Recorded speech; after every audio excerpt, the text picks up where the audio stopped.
Avant de plonger dans cette histoire incroyable, pensez à vous abonner à la chaîne et à activer la cloche. Ici, chaque récit a quelque chose à dire, et vous ne voudrez pas en manquer un seul. Il faisait une chaleur étouffante ce matin-là à Chicago. Les rues bourdonnaient de voitures, de tramways et de klaxons impatients.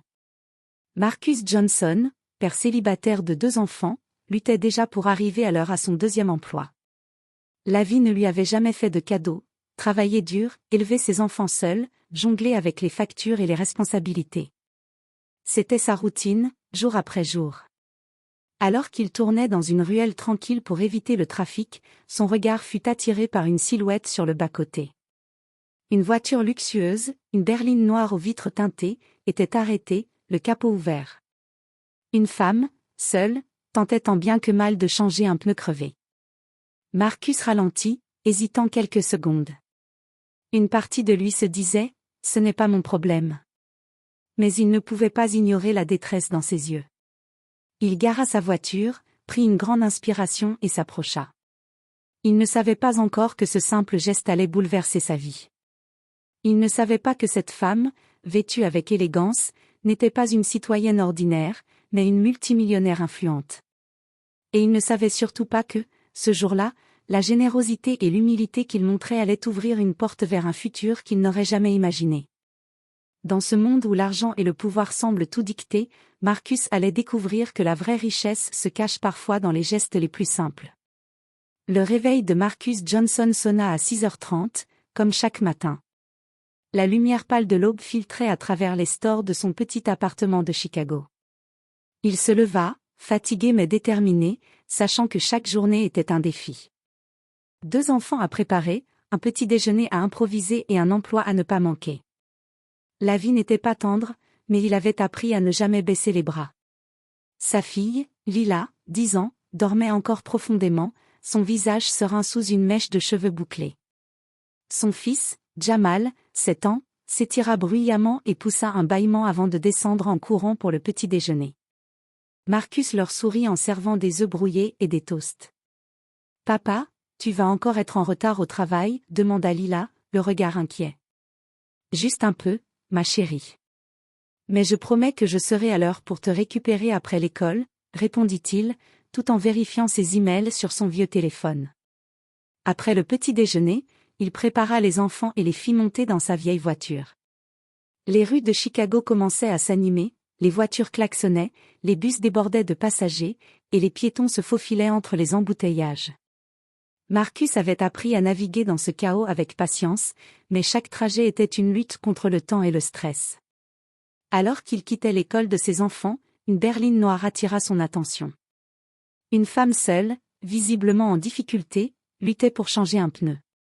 Le capot était ouvert et des outils épars jonchaient le sol. Marcus s'arrêta, sortit de sa voiture et s'approcha prudemment. « Bonjour, vous avez besoin d'aide ?» dit-il, essayant de ne pas paraître trop surpris par l'élégance de la voiture et de la femme. Elle leva les yeux vers lui, essoufflée et légèrement paniquée. « Oh, oui, s'il vous plaît. »« Je n'y arrive pas toute seule, » répondit-elle d'une voix douce mais ferme. Marcus ne savait pas encore que ce simple geste allait bouleverser sa vie. Il allait se retrouver face à un choix simple mais puissant, aider quelqu'un dans le besoin, ou continuer sa route. Marcus posa sa main sur le cric rouillé et inspecta le pneu crevé. Il sentait la chaleur du bitume sous ses chaussures et le vent léger qui faisait onduler les mèches de ses cheveux. La femme à ses côtés le regardait, légèrement inquiète mais curieuse de voir comment il allait s'y prendre. « Ce pneu est vraiment vieux ?» dit Marcus avec un sourire, essayant de détendre l'atmosphère. « Je crois que je l'ai fait changer la dernière fois il y a 2 ans, » répondit-elle, en riant nerveusement. Il commença à travailler, ses mains habiles et fortes manipulant le cric et le pneu avec précision. Le métal était lourd, mais Marcus n'abandonna pas. Il pouvait sentir la fatigue, mais il ne montrait rien. La femme l'observait attentivement, fascinée par sa patience et son calme. « Vous êtes très méthodique, » dit-elle après un moment. « J'ai appris à ne pas me précipiter. »« Ça finit toujours par marcher si on reste concentré, » répondit-il, essuyant la sueur de son front. Pendant qu'il s'occupait du pneu, elle lui donna de petites indications, mais sans jamais prendre le contrôle.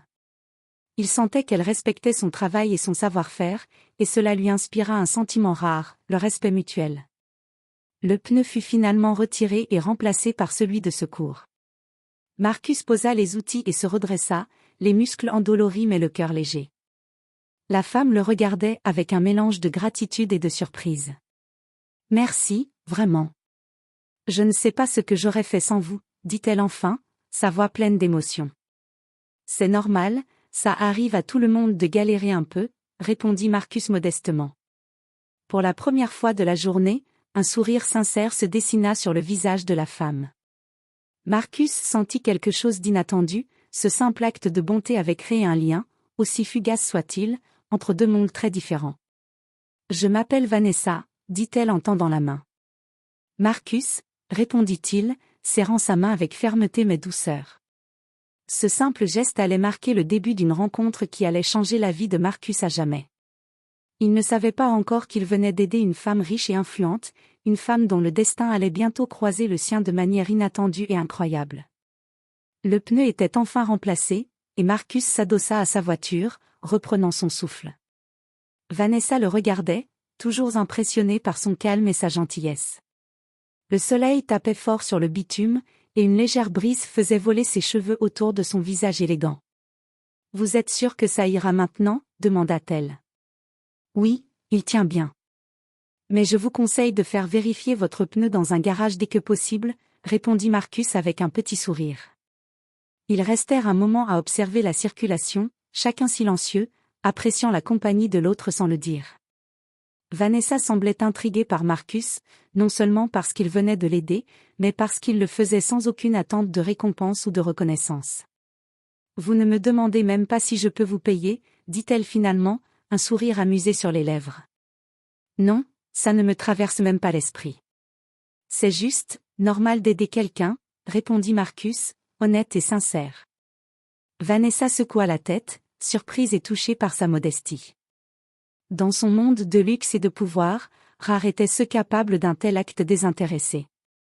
Elle décida de continuer la conversation, curieuse de mieux connaître cet homme. « Alors, Marcus, que faites-vous dans la vie ?» demanda-t-elle, essayant de masquer sa curiosité pour son statut social. « Je travaille dans une station-service et je m'occupe de mes enfants. »« Rien de très excitant, » répondit-il, haussant les épaules. « Mais ça a l'air exigeant, » répliqua Vanessa avec douceur. « Oui, mais j'aime mes enfants. Tout ce que je fais, c'est pour eux, » dit-il avec un regard tendre vers Lila et Jamal, toujours assis dans sa voiture. Vanessa sentit un pincement au cœur. Dans un monde rempli de richesse et d'apparence, Marcus incarnait la réalité, la force tranquille et l'humilité. Elle avait l'impression d'avoir croisé quelqu'un de rare. « Vous êtes différent de ceux que je rencontre habituellement, » murmura-t-elle. Marcus haussa les épaules, un peu gêné. « Peut-être, mais je ne suis pas parfait. Je fais juste ce que je peux. » Elle sourit, touchée par sa sincérité. À ce moment-là, elle ne savait pas encore qu'elle allait trouver en Marcus non seulement un homme bon, mais aussi quelqu'un capable d'inspirer et de transformer sa propre vie. Marcus rangea les outils dans le coffre de sa voiture, essuyant ses mains couvertes de poussière et de graisse. Vanessa l'observait avec un mélange d'admiration et de curiosité.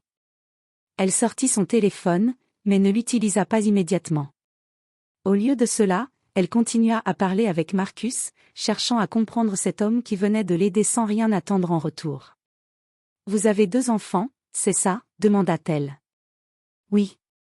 Lila a 10 ans et Jamal en a 7, » répondit-il avec fierté. « Ils ont de la chance de vous avoir, » dit-elle doucement, son regard brillant de sincérité. Marcus sentit un étrange mélange de gêne et de fierté. Les compliments étaient rares dans sa vie quotidienne, et encore plus sincères. Il baissa les yeux, un léger sourire sur les lèvres. « J'essaie juste de faire de mon mieux. » Puis Vanessa prit son téléphone et murmura. « James, assure-toi que Marcus Johnson reçoive une invitation spéciale ce soir. »« Oui, le gala. Et pas n'importe lequel, celui de la fondation. » Marcus, intrigué, demanda. « Gala ? Quelle fondation ?» Vanessa éclata de rire doucement, amusée par son ignorance. « Vous m'avez aidé sans rien attendre en retour. Vous méritez d'être reconnu. Marcus secoua la tête, incrédule. Je ne sais pas si c'est pour moi. Vanessa lui sourit, ses yeux pétillants. Vous verrez. Parfois, les bonnes actions ouvrent des portes que l'on n'imaginait même pas. À ce moment, Marcus comprit quelque chose, il venait d'aider une femme influente, quelqu'un qui vivait dans un monde totalement différent du sien. Il ne savait pas encore à quel point sa vie allait basculer, ni comment ce simple geste allait transformer son quotidien et celui de ses enfants. Vanessa referma son téléphone et tendit la main à Marcus une dernière fois. Merci encore, Marcus. Vous avez rendu ma journée plus facile, et vous m'avez rappelé que la vraie générosité existe encore. Marcus serra sa main, sentant que cet instant resterait gravé dans sa mémoire. Il monta dans sa voiture, reprenant la route pour ses enfants, mais avec une étrange sensation de destin imminent. Une simple rencontre, un simple geste, et sa vie ne serait plus jamais la même. Marcus reprit sa route, l'esprit en ébullition. Chaque feu rouge lui donnait le temps de repenser à la femme qu'il venait d'aider. Vanessa Hartman, ce nom résonnait dans sa tête, accompagné de l'image d'une élégance rare et d'un sourire sincère. Il n'avait jamais rencontré quelqu'un comme elle. En arrivant à l'école pour récupérer Lila et Jamal, il raconta brièvement l'incident. « Papa, tu as vraiment changé le pneu toute seule ?» demanda Jamal avec des yeux écarquillés. « Non, moi je l'ai aidé, mon grand », corrigea Marcus en souriant. « Waouh, elle devait être super riche, hein ?» s'exclama Lila, intriguée. Marcus rit doucement, préférant ne pas entrer dans les détails. Ce soir-là, alors qu'il terminait son travail à la station-service, son téléphone vibra. Un numéro inconnu s'afficha. Curieux, il décrocha. « Bonsoir, Monsieur Johnson ? Ici James, assistant de Vanessa Hartman. Elle m'a demandé de vous contacter pour une invitation spéciale. » Une invitation ? Oui. Vous êtes invité ce soir au gala de la Fondation Hartman. Vanessa tient à ce que vous assistiez. Marcus resta bouche bée. Un gala, il n'avait jamais mis les pieds dans un endroit pareil. L'idée de se retrouver face à des gens riches et influents le terrifiait, mais une part de lui savait qu'il devait accepter. D'accord. Merci, réussit-il à dire. Quelques heures plus tard, Marcus entra dans le hall somptueux du gala. Les lustres étincelaient, les invités portaient des tenues élégantes, et le murmure des conversations exhalait un parfum de pouvoir et de prestige. Vanessa l'accueillit avec un sourire chaleureux. « Marcus, je suis ravie que vous soyez venu. Laissez-moi vous présenter à quelques-uns de nos partenaires et amis. » Il se sentit légèrement intimidé, mais Vanessa le guida avec grâce. Rapidement, il comprit que cette rencontre n'était pas seulement sociale. Vanessa avait repéré en lui une qualité rare, une honnêteté et une humilité qui manquaient dans son monde doré. « Je voudrais que vous réfléchissiez à une proposition, » murmura Vanessa, juste à lui. « Quelque chose qui pourrait changer votre vie, et celle de beaucoup d'autres. » Marcus sentit son cœur battre plus vite. Il ne savait pas encore ce que cette opportunité impliquerait, mais il comprit une chose, sa vie venait de basculer, et tout cela grâce à un simple geste de bonté. Le gala battait son plein. Les invités discutaient autour de coupes de champagne, échangeaient des cartes de visite et riaient sous les lustres scintillants. Marcus, toujours un peu intimidé par ce monde de richesse et de pouvoir, suivait Vanessa d'un pas attentif. « Je vous présente à quelques partenaires de la Fondation, » dit-elle en souriant. « Mais je voulais surtout vous parler d'un projet qui me tient à cœur. » Elle le guida vers un coin plus calme, à l'écart de l'agitation, et s'assit à côté de lui. « Marcus, j'ai vu comment vous m'avez aidé aujourd'hui. Pas pour l'argent, pas pour le prestige, juste parce que c'était la bonne chose à faire. » « Eh bien, je suppose que c'est ce que tout le monde devrait faire, » répondit-il modestement. Vanessa secoua la tête avec un sourire. « Non, pas tout le monde. La plupart des gens ne se seraient même pas arrêtés. Vous avez agi avec intégrité. Et c'est exactement ce dont nous avons besoin pour notre programme de mentorat pour les jeunes défavorisés de Chicago. » Marcus fronça les sourcils, intrigué. « Un programme de mentorat ? » « Oui. Nous voulons offrir à des enfants comme les vôtres des opportunités qu'ils n'auraient jamais autrement. Et je crois que vous êtes la personne idéale pour les guider. » Il sentit son cœur battre plus fort. Ce n'était pas seulement un honneur, c'était une chance d'avoir un impact réel sur la vie des enfants, de leur montrer qu'ils pouvaient rêver grand malgré les obstacles. Mais, moi, je ne sais pas si je suis la bonne personne, murmura Marcus. Vous avez déjà montré que vous êtes capable de patience, de courage et d'empathie. Ce sont exactement les qualités dont ces jeunes ont besoin. Je vous offre simplement l'opportunité, répondit Vanessa avec chaleur. Pour la première fois depuis longtemps, Marcus sentit une lueur d'espoir. Il pensait à Lila et Jamal, à tous les enfants qu'il pouvait aider à croire en eux-mêmes, à leur donner des chances que lui-même n'avait jamais eues.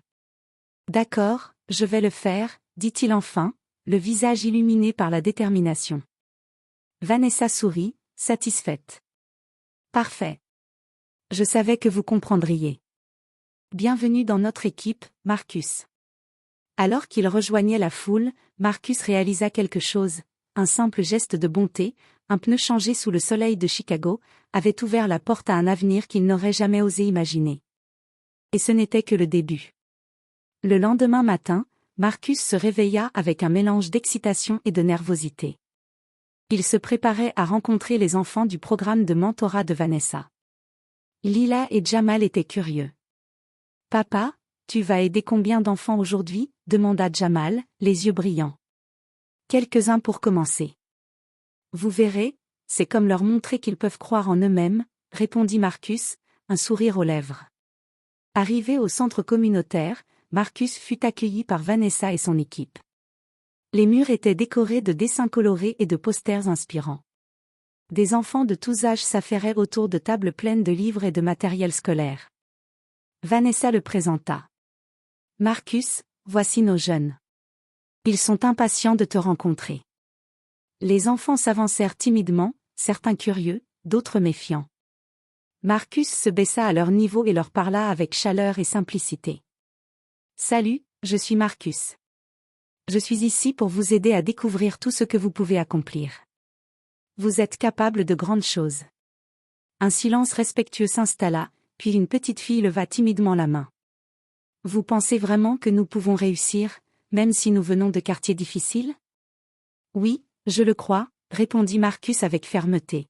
« Ce n'est pas d'où vous venez qui compte, mais ce que vous choisissez de faire avec vos talents. » Au fil des heures, Marcus observa les enfants s'ouvrir, partager leurs rêves et poser des questions sur la vie. Il se surprit à ressentir une profonde satisfaction, ce n'était pas seulement un travail, c'était une mission.